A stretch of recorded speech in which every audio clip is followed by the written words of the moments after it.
দেশে জঙ্গি শাসন শুরু হয়েছে এবং আমরা মনে করেছিলাম যে সালাউদ্দিন সাহেব স্বরাষ্ট্রমন্ত্রী উনি বাংলাদেশের জনগণকে নিরাপত্তা দিবেন। বাংলাদেশের জনগণ নিরাপদে নেই এবং আপনারা জানেন সালাউদ্দিন সাহেবের যে ছেলে আছেন একটা কোম্পানিতে তাকে বসানো হয়েছে। আমরা ডিটেলস এটা কয়েকদিন পরে আপনাদের সামনে নিয়ে আসবো। পুরো বাংলাদেশে হলো সন্ত্রাসী একটা রাজত্ব শুরু করেছে বিএনপি।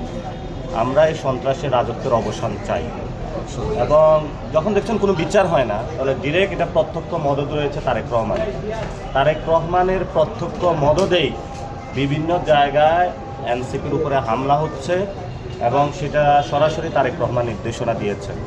আর এই নির্দেশনা বাস্তবায়নে যিনি কাজ করছেন উনি হলো স্বরাষ্ট্রমন্ত্রী সালাউদ্দিন। পুলিশ আছে, পুলিশ কোনো কাজ করে না, কিন্তু বোঝাই যাচ্ছে ওনারও প্রত্যক্ষ মদত আছে। সাথে সাথে বিএনপির যারা স্থায়ী কমিটি আমরা শুনেছি মিটিং হয়েছে, সেখানে তারা প্ল্যান করেছে এনসিপি নেতাকর্মীদের মেরে ফেলবা।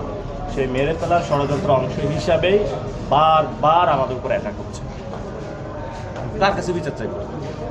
তারেক রহমানের কাছে? ওনার কাছে বিচার চায় লাভ নেই।